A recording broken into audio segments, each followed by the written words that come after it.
ഭയങ്കര പരിപാടിയാ കേട്ടോ.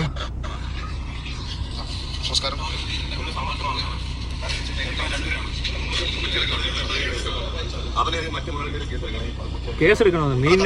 മീൻ കറി വെച്ചതിന് കേസ്. ഭയങ്കര സംഭവ. ബംഗാളികൾ മീൻ കറി വെച്ച് അതിന് കേസ് എടുക്കണമെന്ന്. കാരണം എന്നാന്നറിയോ? ഭയങ്കര കോമഡിയാ. കുളത്തുപുഴ ശ്രീധർമ്മ ശാസ്ത്ര ക്ഷേത്രത്തിലെ തിരുമക്കളെ കൊന്ന് കറിയാക്കിയ ഇതര സംസ്ഥാന തൊഴിലാളികളെ നാട്ടുകാർ പിടികൂടി. ഓ, സീരിയസാ.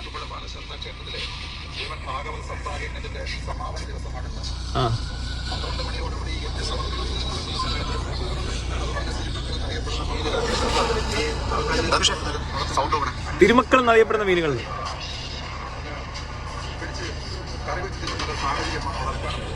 അതെ അതെ, ഇന്നലെ വൈകുന്നേരം കറി വെച്ചത് പാത്രത്തിൽ ഇരിപ്പുണ്ട് കറിയായിട്ട്. തിരുമക്കൾ നീ കേട്ടോ. അതിന്റെ രുചി അറിഞ്ഞിട്ട് വീണ്ടും മീനിനെ കൊന്ന് കറി വെച്ചു. അതുകൊണ്ട് ഇവർക്കെതിരെ കേസ് എടുക്കണം. ഇമാരെ വലിയ കുറ്റവാളികളെ പിടിച്ച് നിർത്തിയേക്കുന്നവരെ പിടിച്ച് നിർത്തിയേക്കുക. ആ ബംഗാളികൾക്ക് കാര്യം മനസ്സിലായി ഇമാർക്ക് ഭ്രാന്താന്നുള്ളത്. അവന്മാർ ഇനി ഒരിക്കലും ആ മീൻ പിടിക്കത്തില്ല. ഇത് ആദ്യം പറഞ്ഞു അവന്മാർ പിടിക്കത്തില്ല. അത്രയും സിമ്പിളായിട്ട് ഡീൽ ചെയ്യേണ്ട ഒരു കേസ്. ഇത് അഥവാ പിടിച്ചെന്ന് അറിഞ്ഞാൽ തന്നെ ഇപ്പൊ പറയേണ്ട കാര്യം ഇനി മേലെ പിടിക്കരുതെന്നാ. അല്ലാതെ അവരെ പിടിച്ച് ഇങ്ങനെ ക്യാമറയുടെ മുന്നിൽ കൊണ്ടു നിർത്തി കുറ്റവാളികളെ പോലെ ട്രീറ്റ് ചെയ്യുന്നതിന് മനുഷ്യാവകാശ കമ്മീഷൻ കേസെടുക്കണം. എന്തിടപെടാ ഇത്? അതിനുവേണ്ടിയുള്ള തിരുമക്കളൊന്നും ഇവിടെ ഇല്ല. എന്ത് ഈ തിരുമക്കള്? മീൻ. ഈ ബംഗാളിക്കോ പറഞ്ഞാൽ കുറച്ചെങ്കിലും മനസ്സിലാവും. എനിക്ക് തോന്നുന്നില്ല ഇവന്മാർക്ക് എന്തെങ്കിലും മനസ്സിലാവും തോന്നുന്നില്ല. ഇവന്മാരുടെ എത്ര പറഞ്ഞാലും ഇവർക്ക് മനസ്സിലാവത്തില്ല അത് മീനാന്ന്. എന്തൊരു അവസ്ഥയാന്ന് നോക്കിക്കോണേ. ഇവന്മാരുടെ ഗതികേട് നോക്കൂ. അതിനപ്പോ അവന്മാർക്ക് ബോധമുള്ളവന്മാർ അവരെ തുണി പറിച്ച് നിർത്തിയേക്കാം. ഭ്രാന്ത് പിടിച്ചവന്മാരെല്ലാം കൂടെ കൂടി. അതൊക്കെ ഉണ്ട്. മരിച്ചു കൊച്ച്? മരിച്ചിട്ടൊന്നുമില്ല. അതിന് ഗുരുതര പരിക്കോട് കൂടി ആശുപത്രിയിൽ അഡ്മിറ്റ് ആയി വരെ ഉള്ളൂ. ഓ, അതൊക്കെ സ്ഥിരമൊക്കെ ഇവന്മാർ. അതുപോലത്തെ വേറെ ഇതല്ല, ഇത് അതൊക്കെ മേലെ. ഇതിന്റെ കേസ് കേട്ട് എന്നാന്ന് വെച്ചാൽ ഭഗവാന്റെ തിരുമക്കൾ എന്നറിയപ്പെടുന്ന ഭഗവാന്റെ തിരുമക്കളായതുകൊണ്ടാണല്ലോ ഇവർ റെസ്പെക്ട് ചെയ്യേണ്ടി വരുന്നത്. മീനുകളെ അന്യ സംസ്ഥാനത്തു നിന്ന് വരുന്ന തൊഴിലാളികൾ പിടിച്ച് ശ്വാസം മുട്ടിച്ച് കൊന്ന് വെട്ടി കീറി കറിയാക്കിയപ്പോഴും ഒന്നും ചെയ്യാൻ പറ്റാതെ ആ ഭഗവാൻ ഈ അണ്ണന്മാരെ വെയിറ്റ് ചെയ്തിരിക്കുകയാണ്. ചേട്ടന്മാർ വന്നാലേ ഭഗവാൻ ഒന്ന് ഓണാവത്തുള്ളൂ. ഭഗവാന് പേടിയാണോ ഭഗവാന് ഒന്നും അറിയാൻ പറ്റുന്നില്ലേ, അതോ കഴിവില്ലാത്തതാണോ, തളർന്നു കിടക്കുവാണോ, ഒരു പിടിയില്ല. വല്ലാത്തൊരു ഭഗവാൻ തന്നെ. മക്കളെ കൊന്ന് ശ്വാസം മുട്ടിച്ച് അതിന് വെട്ടി കീറി കറിയാക്കി കറിയുടെ മണം അടിച്ചിട്ട് പോലും ഭഗവാൻ മനസ്സിലായില്ല. പോട്ടെ, ഇവന്മാർ അതിന്റെ തലേ ദിവസം തിന്നിട്ട് അപ്പുറത്ത് കൊണ്ട് തൂറി വരെ വെച്ചു. ആരെയാ തൂറിയേക്കുന്നത്? തിരുമക്കളെ തൂറി. അപ്പോഴും ഭഗവാൻ ഒന്നും ചെയ്യാൻ പറ്റുന്നില്ലെന്ന്. സത്യത്തിൽ ഇവിടെ ഭഗവാനും തിരുമക്കളും ഈ മനുഷ്യനോട് നന്ദി പറയണം. ആ തിരുമക്കളെ സംരക്ഷിക്കുന്നുണ്ട് അല്ലേ? ഭഗവാന് പോലും സംരക്ഷിക്കാൻ പറ്റാത്ത തിരുമക്കളെ സംരക്ഷിക്കുന്ന ഇയാൾ ആര്? അതാ ഞാൻ പറഞ്ഞത്. ഭഗവാന്റെ കേസ് വിട്ടേക്ക്. ഭഗവാനെ എന്താണ് സംരക്ഷിച്ചില്ലെങ്കിലും കുഴപ്പമൊന്നുമില്ല. ഭഗവാൻ ഒരു ചുക്കുമില്ല. ഭഗവാൻ ഈസ് ഭഗവാൻ, ഓൾവേസ് ഭഗവാൻ. ഭഗവാസ് ബന്ദ് കറോ. അപ്പൊ ഈ പറഞ്ഞ ഭഗവാനൊന്നും സംഭവിക്കത്തൊന്നുമില്ല. പക്ഷെ തിരുമക്കളാണല്ലോ വിഷയമാണ്. അതൊരു ജീവനല്ലേ. മറ്റേ ചുമ്മാ വല്ല കല്ലോ ബിൽഡിങ്ങോ ഒക്കെ ഇടിച്ച് പൊളിക്കുന്നേ ഉള്ളൂ. അതൊരു വിഷയമല്ല. പക്ഷെ ഇത് വേറൊരു പ്രശ്നമുണ്ട്. അങ്ങനെ ഇവര് ഓരോന്നിനെയും കൺസിഡർ ചെയ്യാൻ തുടങ്ങിയ ഇവരൊക്കെ എന്ത് കഴിക്കുന്നു, അല്ലല്ലോ എങ്ങനെ ഇതൊക്കെ ഉണ്ടാകുന്ന ഒരു ബോധ്യം ഇവനില്ല.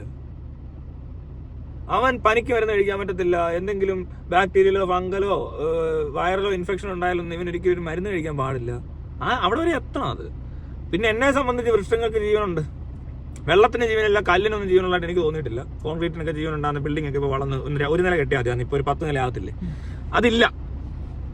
അതുപോലെ വൃക്ഷങ്ങൾക്ക് ജീവനുണ്ടെന്നാണ് എനിക്കറിയാവുന്നത്. കാരണം നമ്മളൊരു വൃക്ഷം പറിച്ച് ഒരിടത്ത് നട്ട് വെച്ച് കഴിഞ്ഞാൽ അതിന് വെള്ളം, പിന്നെ അതിന് ആവശ്യമുള്ള വളം ഒന്നും അവിടെ ഇല്ലെങ്കിൽ അത് മരിച്ചു പോകും.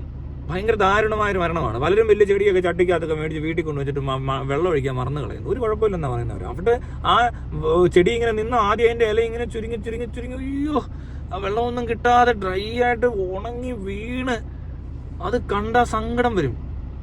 എങ്ങനെ നിന്ന ചെടിയാണെന്ന് ആലോചിച്ച്, പച്ചച്ച് പൂക്കളൊക്കെ ആയിട്ട് ഇങ്ങനെ നിന്നിട്ടേ വെള്ളം കിട്ടാതെ വരുമ്പോൾ അത് മരിക്കുക. ബാക്കിയൊക്കെ അതിന് സൺലൈറ്റ് ഒക്കെ കിട്ടുന്നുണ്ട്, ഫോട്ടോസിന്തസിസ് ഒക്കെ നടക്കും. പക്ഷെ ഒന്ന് ആലോചിച്ച് നോക്കിയേ, അതിന് ജീവനില്ലേ? അതാണ് ജീവൻ. വെള്ളം ഇല്ലെങ്കിൽ മനുഷ്യനാണെങ്കിൽ ഇങ്ങനെ നിർത്തി കഴിഞ്ഞാൽ എത്ര ദിവസം കൊണ്ട് ഉണങ്ങി ചത്ത് കഴിഞ്ഞാൽ ഉണങ്ങത്തുള്ളൂ മനുഷ്യൻ. അങ്ങനെ ഒരു ഗുണമുണ്ട്. കുറേ അങ്ങോട്ട് കഴിയുമ്പോഴത്തേന് പാടും, എന്നിട്ട് കുഴഞ്ഞ് വീഴും, പിന്നെ നിലത്ത് കിടക്കും. കുറെ കഴിയുമ്പോൾ ജീവൻ പോകും. ഹാർട്ട് ബ്രെയിൻ ആയിരിക്കും ചിലപ്പോൾ ഹാർട്ടും ബ്രെയിനും ഏതെങ്കിലും ആയിട്ട് എന്തോ പറഞ്ഞാൽ ഷട്ട് ഡൗൺ ചെയ്യും. അതോടെ ഓരോന്നിങ്ങനെ പതുക്കെ മരിച്ചു പോകും. അത് കഴിഞ്ഞ് പിന്നെ ഉണങ്ങും. അതിന് മുമ്പ് ഇവിടെ മോയ്സ്ചർ ഉള്ള ഏരിയ ആണെങ്കിൽ ഈ പറഞ്ഞ പോലെ ഹ്യൂമിഡിറ്റി ഒക്കെ ഉള്ള ഒരു environment climatic conditions depends upon the desert of the Aadujeevitham. ഈ ഡെസേർട്ടിലാണ് സംഭവിക്കുന്നതെങ്കിൽ ഉണങ്ങിപ്പോവും. പുഴുക്കളും വരും. ബോഡിയിൽ കുറച്ച് ഇതുണ്ടല്ലോ അല്ലേ, ലിക്വിഡ് ഉണ്ട്. അപ്പോൾ പുഴു കയറാൻ ചാൻസ് ഉണ്ട്. പക്ഷെ നമ്മുടെ ഇവിടെയൊക്കെയാണെങ്കിൽ ഡെഡ് ബോഡി ഭയങ്കരമായിട്ട് അങ്ങ് പുഴുക്കും. ആ പുഴുവിനോട് തിന്നരുതെന്ന് പറയണം. അപ്പോൾ മനസ്സിലായി, പുഴു എങ്ങനെ കഴിക്കും? അപ്പൊ അങ്ങനെ ഒരു പുഴുവും തിന്നാൻ പാടില്ല ഇവരെ സംബന്ധിച്ച്. പക്ഷെ അവര് പറഞ്ഞൊരു സാധനമുണ്ട്, എന്തോ തിരുമക്കൾ എന്നറിയപ്പെടുന്ന എന്തോ തിരുമക്കൾ എന്ന് വെറുതെ അങ്ങ് അറിയപ്പെടും. ആരെങ്കിലും കയറി ചുമ്മാ ഒരു സാധനം കാണിച്ചിട്ട് ഇത് തിരുമക്കളാന്നൊക്കെ പറഞ്ഞാൽ നടക്കൂ. അതിനകത്ത് എന്തെങ്കിലും ഒരെണ്ണം വേണമല്ലോ. അറിയപ്പെടുന്നേ ഉള്ളൂ. അറിയപ്പെടുന്ന എന്തുകൊണ്ടാ? ഭഗവാന്റെ തിരുമക്കളാണെന്നാ പറഞ്ഞേക്കുന്നത്. അപ്പൊ ഭഗവാൻ എന്തോ റോൾ ഉണ്ട് ഇതിനകത്ത്. നിന്റെ മകൻ എന്നറിയപ്പെടുന്ന ഒരാൾ അറിയപ്പെട്ടിട്ട് എന്തായിക്കോട്ടെ, എന്തെങ്കിലും കണക്ഷൻ ഉണ്ടോ? ഞാൻ പറയുന്നത് അറിയപ്പെടുക എന്ന് വെച്ചാൽ വേറെ, ആണെന്ന് പറയുന്നത് വേറെ ആയതുകൊണ്ടാണല്ലോ അങ്ങനെ അറിയപ്പെടുന്നത്. എല്ലാവരും അറിയപ്പെടുവോ അങ്ങനെ? അപ്പൊ ചുമ്മാ ആൾക്കാർ പറയത്തില്ല ചുമ്മാ കള്ളവാന്ന്. ഇതിന്റെ ഇവര് കള്ളവാന്ന് പറയാത്ത ആരും. അപ്പൊ കള്ളമാണോ ഇത്? അറിയപ്പെടുന്നേ ഉള്ളൂ. എന്നാ പിന്നെ ഇവരെന്താ ടെൻഷൻ അടിക്കുന്നേ? അങ്ങനെ എന്തൊക്കെയോ രീതിയിൽ എന്തെല്ലാം അറിയപ്പെടുന്നു. അതിന് പോയി അവന്മാരെ പിടിച്ച് പറയപ്പെടുന്നു, അറിയപ്പെടുന്നു. അവൻ അറിയാന്ന് എന്നിട്ടും തെറ്റിപ്പോയതായിരിക്കും അല്ലേ പാവത്തിന്. അല്ല ഇവര് ഒരു രീതിയിലും ഇങ്ങനെ കൺസിഡർ ചെയ്യാൻ തുടങ്ങിയ ഒന്നും നടക്കത്തില്ല. പശുവിനെ അമ്മയെന്ന് വിളിക്കുക, അതിന് പറഞ്ഞുകൊണ്ട് ഒരാളെ തല്ലിക്കൊല്ലുക. ഇപ്പൊ മീനാന്നും പറഞ്ഞുകൊണ്ട് ഒരുത്തിനെ പിടിച്ചത്. ഇത് നോർത്ത് ഇന്ത്യയിലാണ് തല്ലിക്കൊല്ലും. ഇത് കേരളത്തിലായതുകൊണ്ട് ഇയാൾക്ക് ഈ അക്ഷരാഭ്യാസം ഉണ്ട്, വിവരമില്ല. വിദ്യാഭ്യാസം എന്ന് പറഞ്ഞ സാധനത്തിനകത്ത് ഈ വായിക്കാൻ എഴുതാനൊക്കെ പഠിച്ചിട്ടുണ്ട്. പക്ഷെ മറ്റേ ആ ഒരു സാധനം വർക്കാവുന്നില്ല. ലോജിക്കില്ല, കോമൺ സെൻസ് ഇല്ല. അതെല്ലാം അടഞ്ഞു പോയൊരു മനുഷ്യൻ പൊട്ടക്കിണറ്റിലെ തവള എന്നൊക്കെ പറയുന്ന ഒരു സംഭവമായി നടന്നേക്കുന്നത്. കാരണം ഈ ഭഗവാനെ പറ്റിയും ഈ തിരുമക്കളെ പറ്റിയും ഇതിനു മുമ്പ് ഞാൻ കേട്ടിട്ടില്ല, ആർക്കും അറിയത്തില്ല. ഇതൊരു ഇട്ടാവട്ടത്തുള്ള ലോക്കൽ പരിപാടിയാണ്. അത് ആ ഏരിയ മാത്രമേ ഉള്ളൂ. അവിടെ കിടന്ന് ഇമാര് വല്ലതൊക്കെ തുള്ളി ചാടുവോ, ഇത് കണ്ട ഞാൻ കണ്ടേ, ഞാൻ മാത്രമേ കണ്ടുള്ളേ എന്ന് പറഞ്ഞ പരിപാടി അവതരിപ്പിക്കുകയൊക്കെ ചെയ്യും. അതുപോലെയൊക്കെ നടത്തിക്കൊണ്ട് പോകുന്ന സ്ഥാപനം. അല്ലെങ്കിൽ അവരുടെ വിശ്വാസം ആ ഒരു ഏരിയ മാത്രമേ കാണത്തുള്ളൂ. അല്ലാതെ പുറത്തോട്ടൊന്നും കൊണ്ടുപോകാൻ പോലും പറ്റില്ല. മീനിനൊക്കെ പൊക്കി പിടിച്ചോണ്ട് തിരുമക്കളാന്ന് പറഞ്ഞുകൊണ്ട് പോയാൽ വിഷയവാ. പണ്ട് ഇങ്ങനെ കൊണ്ടു കിടന്നുണ്ട്, തിരുമക്കള് അയലാമത്തി തിരുമക്കൾ കൊണ്ട് ഇങ്ങനെ മീനും കൊണ്ട് പോകും. നമ്മളതിലൂടെയൊക്കെ പോകുമ്പോ ആർക്കറിയാം ഈ തിന്നുന്ന തിരുമക്കളെയാണോ അല്ലേ? ഇതൊരു മീനാണെന്നും ആ മീൻ എന്ത് മീനാണ്, വരാലാണോ തിലോപ്പിയ ആണോ അതോ ഇനി മറ്റേ ഞണ്ടല്ലോ ആമ ഏതാന്ന് പറഞ്ഞ നമുക്ക് വേണമെങ്കിൽ അത് മൊത്തത്തിൽ ബാൻ ചെയ്യാം. ഓ അത് എവിടെ ബാൻ ചെയ്യാനാ? ഈ ഇട്ടവട്ടത്തോ? ബാക്കിയുള്ളവർ പിന്നെ തിന്നുമല്ലേ ഈ പറഞ്ഞ തിരുമക്കളെ. പൊങ്ങി കിടക്കുമ്പോഴോ വെള്ളത്തിൽ ഇങ്ങനെ ചത്ത് മലച്ച് കിടക്കും. അതെനിക്ക് ഇഷ്ടപ്പെട്ടു. ചത്ത് മലച്ച് കിടക്കുന്ന മീനിനെ എടുത്ത് അടക്കുക. സീൻ മോനെ, ഇതൊക്കെ ചെയ്യാൻ ആർക്കായിരിക്കും പറ്റുന്നേ? അത് അവിടെ ജനിച്ച് വളർന്ന് ആ മണ്ടത്തിലൊക്കെ ഇങ്ങനെ വിശ്വസിച്ച് ഇതെന്തോ സംഭവമാണെന്നൊക്കെ തെറ്റിദ്ധരിച്ച് അങ്ങനെ തന്നെ നിൽക്കണ്ട. അങ്ങനെ മാത്രം ഒരു ജീവിതകാലം മുഴുവൻ ഇത്രയും മണ്ട. അവൻ എത്ര വയസ്സുണ്ട്, ഇത്രയും പ്രായമായിട്ട് പോലും അത് ആ മണ്ടത്തിന് മനസ്സിലാകാതെ ഇന്ന് ഇത്രയും വലിയൊരു എന്താ പറയണ്ടേ പരിപാടി അവതരിപ്പിക്കാൻ അയാളെ കൊണ്ട് പറ്റിയിട്ടുണ്ടെങ്കിൽ അയാൾ ചില്ലറ മണ്ടനല്ല, കൂടിയാണ് സാധനം. അല്ല ഇങ്ങനൊന്നും ചെയ്യാൻ പറ്റത്തില്ലെന്നേ. ഇതിപ്പോ ബംഗാളികളുടെ ഇടയിലാണെന്ന് ഓർത്തണം. ഈ പിടിച്ചോടെ നിർത്തിയിട്ടില്ലേ ഇവന്മാര്. അവന്മാരുടെ നാട്ടിൽ ചെന്നിട്ട് അവിടെ ഉള്ള എന്തെങ്കിലും ഒരു പ്രത്യേകതരം തേങ്ങയോ വല്ലതും തൊടാൻ പാടില്ലാത്ത കയറി നമ്മുടെ ആൾക്കാർ വല്ലതും പോയി തൊട്ടിട്ടുണ്ടെങ്കിൽ ഇപ്പൊ അവന് ബോഡി പോലും കിട്ടത്തില്ല. അവന്മാർ അതും വെട്ടി തിന്നും. അതുപോലത്തെ ആൾക്കാരാണ് നിൽക്കുന്നത്. ഇവര് തമ്മിലുള്ള പ്രശ്നമാണെന്ന് തോന്നുന്നു. രണ്ടിനും ഒന്നും അറിയത്തുമില്ല. ആ പിടിച്ചേക്കുന്നവനൊന്നും മനസ്സിലാവുന്നില്ല. അവനും മനസ്സിലാവുന്നില്ല, മീനിനും മനസ്സിലാവുന്നില്ല, ഈ ഒരുത്തിനും മനസ്സിലാവുന്നുള്ളൂ. എനിക്ക് മനസ്സിലാവുന്നില്ല എന്താ നടന്നതെന്ന്. മീനിനറിയാവോ ആവോ? മീനിനെ തിരുമക്കളാന്നുള്ള അറിയാത്ത മീന്. തിരുമക്കളുടെ കുറെ ബന്ധുക്കളൊക്കെ പുറത്തുണ്ട്. അവർക്ക് തിരുമക്കൾ അല്ലാത്തതുകൊണ്ട് അവരെയൊക്കെ മത്തി തിരുമക്കൾ എന്ന്, തിരുമക്കൾ 1 കിലോ 50 രൂപ എന്ന് പറഞ്ഞോണ്ട് നടക്കുവാന്നേ. എന്തൊരു ഗതികെട്ട തിരുമക്കളാണ്, എന്തൊരു കുടുംബമാണ് ഇത്. അയ്യോ എന്നാ വിറ്റല്ലേ ഇവന്മാര്. അത് ശരിക്കും എന്ത് മീനായിരിക്കും? കുളത്തിലൊക്കെ വളർന്ന തിലോപ്പി ആയിരിക്കും അല്ലേ? മറ്റേ കല്ലടമുട്ടി, പിന്നെ കരിമീനോ, നെയ്മീൻ, ഓ മറ്റേ ആ സാധനം മഞ്ഞ പോലത്തെ ഒക്കെ ഉള്ള മറ്റേ ഇങ്ങനെ പാമ്പ് പോലെ. അതല്ല, ഓ അത് ചെളിക്കകത്തൊക്കെയാ. എന്തൊക്കെയോ മീനൊക്കെ ഉണ്ട്. എനിക്ക് അയ്യോ പിരാനെ വല്ല നല്ല നിന്മാർ ഓരോ തിരുമക്കളെ ചാടിക്കണം അങ്ങോട്ട്. ഇവനെ കൊണ്ട് ചാട്, തിരുമക്കളെ തിന്നട്ടെ എന്ന് പറഞ്ഞു. ഭാഗ്യത്തിന് ആ മീനൊന്നും വിടില്ല അല്ലേ ഇവന്മാർ അതിന് പോയി ചാടിയാൻ. അയ്യോ എന്താണെങ്കിലും ഇതുവരെ ഇത്രയും നാളുകൾ പല കാര്യങ്ങളെ പറ്റി അറിഞ്ഞിട്ടും ഈ സോഷ്യൽ മീഡിയ വരേണ്ടി വന്നു. ഈ തിരുമക്കളെ പറ്റി ഇങ്ങനൊരു മഹാ മനുഷ്യൻ പറയുന്നത് കേൾക്കാൻ സാധിച്ചതും ഈ തിരുമക്കളെ പറ്റി ഇത്രയും എന്താ പറയണ്ട കാര്യങ്ങൾ അറിയാൻ സാധിച്ചതിൽ, പഠിക്കാൻ സാധിച്ചതിൽ, തിരുമക്കളുടെ ശക്തി, ഭഗവാന്റെ ശക്തി, ഇതെല്ലാം നമുക്ക് മനസ്സിലാക്കാൻ സാധിച്ചു ഇങ്ങനൊരു വീഡിയോ വന്നതുകൊണ്ട്. അതുപോലുള്ള ഇനിയും തിരുമക്കളുടെ ശക്തി കാണിക്കുന്ന എന്തെങ്കിലും വീഡിയോ ഒക്കെ ഉണ്ടെങ്കിൽ പോസ്റ്റ് ചെയ്യണം. അതിന് പ്രത്യേകം സക്കൻബർഗിന് നന്ദി അറിയിക്കുന്നു, ജിയോയ്ക്ക് നന്ദി അറിയിക്കുന്നു, ഇലക്ട്രിസിറ്റി ബോർഡിന് നന്ദി അറിയിക്കുന്നു, ആപ്പിൾ ഐഫോണിന് നന്ദി അറിയിക്കുന്നു, സാംസങ് ഗാലക്സിക്ക് നന്ദി അറിയിക്കുന്നു, പിക്സലിന് നന്ദി അറിയിക്കുന്നു. അത് കണ്ടുകൊണ്ടിരിക്കുന്ന എല്ലാവരുടെയും ഓരോ ഫോണൊക്കെ ആയിരിക്കും. അപ്പൊ എല്ലാവരുടെ ഫോണുകൾക്കും നന്ദി അറിയിക്കണം നമ്മൾ. അയ്യോ www. അതിന് നന്ദി അറിയിക്കുന്നു. അയ്യോ ഒത്തിരി ഉണ്ട് നന്ദി അറിയിക്കാൻ പോയ സ്ക്രീനെ കണ്ടുപിടിച്ച ശാസ്ത്രജ്ഞന്മാർ ആരാണോ പേരൊന്നും അറിയത്തില്ല, അവരോടൊക്കെ നന്ദി പറയേണ്ടി വരും. ഇത് വലിയ പ്രശ്നമാണ്, ഒത്തിരി നന്ദി പറയേണ്ടി വരും. അതുകൊണ്ട് വേണ്ട, ഐസക് ന്യൂട്ടന് വരെ നന്ദി ഇനി വേണ്ട. എന്തെങ്കിലുമൊക്കെ എല്ലാവർക്കും നന്ദി. ഞാൻ എനിക്ക് തന്നെ ഒരു നന്ദി പറയട്ടെ ഇത് കാണാൻ സാധിച്ചത് അല്ലേ, ഇതൊക്കെ ഒരു ഭാഗ്യല്ലേ. ഒരു മലയാളി എന്ന നിലയ്ക്ക് നിങ്ങളൊന്ന് ചിന്തിച്ച് നോക്കുക. ഒരു ഭാരതീയൻ അഭിമാനിക്കണ്ടേ തിരുമക്കളൊക്കെ ഉള്ളതുകൊണ്ട്. ഇവനൊക്കെ വല്ല നാട്ടിലൊക്കെ ചെന്ന് കഴിയുമ്പോൾ മറ്റേ ഇത് പറഞ്ഞ പോലെ ആയിരിക്കും. ഏതാ ബ്ലഡ് ഗ്രൂപ്പ് എന്ന് ചോദിക്കുമ്പോൾ ലാലേട്ടൻ എന്ന് പറയുന്ന സിനിമ വന്നില്ലേ, അങ്ങനെ ഉണ്ട്. ഏതാ ബ്ലഡ് ഗ്രൂപ്പ്? ലാലേട്ടൻ. ഞങ്ങൾക്കൊക്കെ ഒറ്റ ബ്ലഡ് ഗ്രൂപ്പാ. ലാലേട്ടൻ നല്ല സിനിമ ഇറങ്ങിയിരുന്നു, കോമഡി സ്പൂഫ്. ഈ പറഞ്ഞ പോലെ മോക്ക് ചെയ്യുന്നു, ലാലേട്ടനെ കളിയാക്കുന്നതാണ്. ഭയങ്കര കോമഡിയാണ്. ഇതുപോലത്തെ ഊളകളെ കളിയാക്കുന്ന സിനിമയാണ്. അത് ഡയറക്റ്റ് അല്ല ഇൻഡയറക്റ്റ് ആയിട്ടാണെന്നുള്ളത്. അത് കണ്ടാൽ ചിരിക്കും, ഒത്തിരി ചിരിക്കാം നമുക്ക്. അതുപോലത്തെ പടം. അപ്പോൾ എന്ന് പറഞ്ഞ പോലെ എവിടെയൊക്കെ പോയി കഴിഞ്ഞാൽ പറയും ഏതാ ബ്ലഡ് ഗ്രൂപ്പ്? തിരുമക്കൾ ബ്ലഡ് ഗ്രൂപ്പ്. ആ ലെവലില്ല അങ്ങനത്തെ ഒരു സാധനം. അതൊന്നും ഇല്ല, ഇത് കുറച്ചേ ഉള്ളന്നേ. ഇതേതോ ഇട്ടവട്ടത്തുള്ള ഏതോ ഒരു കുളത്തിലെ സംഭവമാണ്, അല്ലാതെ വേറെ ഒരു കുളത്തിലും ഇതില്ല. ഇനി വേറെ ഏതെങ്കിലും ഒന്നിന്റെ കുളത്തിൽ ഇതേപോലെ തന്നെ ആൾക്കാർ എവിടെയും കൊണ്ടിട്ടുണ്ടെങ്കിൽ കുഴപ്പമില്ല. അതിൽ കൂടുതൽ തിരുമക്കൾ പുറത്ത് ആറ്റിലും വല്ല വയലിലും ഒക്കെ കാണും. അല്ല അത് ഞാൻ പറയാ, ഇതേ സാധനം തന്നെ വേണമെന്ന് പറഞ്ഞാലേ ഇതേ കുളത്തിൽ ഒരു കുളത്തിൽ മാത്രമായിരിക്കും. ഇത് ഫാമിലൊക്കെ വളർന്നൊക്കെ തിരുമക്കളായിരിക്കും ചിലപ്പോൾ. അത്രയൊക്കെ ഉള്ളൂ. മറ്റേ പശുവിന്റെ കാര്യം പറഞ്ഞ പോലെ ആർട്ടിഫിഷ്യൽ ഇൻസെമിനേഷൻ വഴി ഗർഭിണിയാകുന്ന പശുവാണ് ഗോമാത. മനസ്സിലായി? പശു ദൈവമാണ്. പക്ഷെ ദൈവം ഇവിടെ ഗർഭം ധരിക്കുക എന്ന് പറഞ്ഞാൽ കാളയ്ക്ക് എന്ത് വില? അങ്ങനെ സംഭവം നടക്കുന്നില്ല. ഈ പശു എങ്ങനെ ഉണ്ടായെന്ന് ചോദിച്ചാൽ കുത്തിവെപ്പിലൂടെ ഉണ്ടായ പശുവാണ് ഈ ഗോമാത, ഈ കാണുന്ന എല്ലാം. ഇനി അതിനൊരു കൊച്ചുണ്ടാകുന്നില്ല, പാല് കറക്കുന്ന അവസ്ഥ ഉണ്ടാക്കണമെന്നുണ്ട് ഇവന്മാരെല്ലാം ചെയ്യുന്ന ഇതാ. അല്ലാതെ കാളെ കൊണ്ടാരാ ഇവിടെ ക്രോസ് ചെയ്യിക്കുന്നത്? അങ്ങനത്തെ ഒരു സീനേ ഇല്ല. അതൊക്കെ വലിയ ബുദ്ധിമുട്ടുമാണ്. വളരെ കുറച്ച് സ്ഥലങ്ങളുണ്ട് ഇതിന്റെ ബീജമൊക്കെ കളക്ട് ചെയ്ത് ഏതാണ് അതായത് ഇതിനകത്ത് ആരുടെ ഇവിടെ നിന്ന് കൊണ്ട് ഏത് കാളയുടെ മോളാടി നീന്നൊക്കെ ചോദിച്ച് അതറിയത്തില്ലെന്ന്, അത് കൊണ്ടുവന്ന ഇവിടെ ഡോക്ടർ കൊണ്ടുവന്നായിട്ട് അറിയാവുന്ന. ഇതൊക്കെ അവസ്ഥ ഇവിടുത്തെ. ഒരു തരത്തിലും ഒരു തുള്ളിക്ക് ബോധവും ബുദ്ധി ഇല്ലെങ്കിൽ നമുക്ക് എന്തൊക്കെ ചെയ്യാൻ പറ്റും എന്ന് ആലോചിച്ച് കഴിഞ്ഞാൽ നമുക്ക് അങ്ങനെ ചെയ്യാൻ പറ്റത്തില്ല കേട്ടോ. കോമഡിക്ക് പോലും നമുക്ക് ഇങ്ങനെ ഒരു ഇത് സംഭവം ഡെവലപ്പ് ചെയ്യാൻ പാടാ.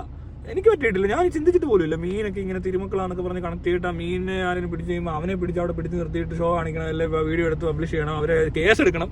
ശരിക്കും കേസ് എടുക്കേണ്ട ഇവർക്കെതിരെയാണ്. കാരണം അവർക്ക് ആ പറഞ്ഞ രണ്ടുപേരെ പബ്ലിക്കലി അങ്ങനെ ചെയ്യാനും വേണ്ടിയുള്ള ക്രൈം ഒന്നും ഇവിടെ നടന്നിട്ടില്ല. മനസ്സിലായി? അപ്പോൾ അവരെ ഇൻസൾട്ട് ചെയ്യാൻ വേണ്ടിയിട്ട് സോഷ്യൽ മീഡിയയിൽ അവമാനിക്കാൻ ശ്രമിച്ചതെന്ന് പറഞ്ഞാൽ ഹ്യൂമൻ റൈറ്റ്സ് വയലേഷൻ അതാണ് ആവശ്യം.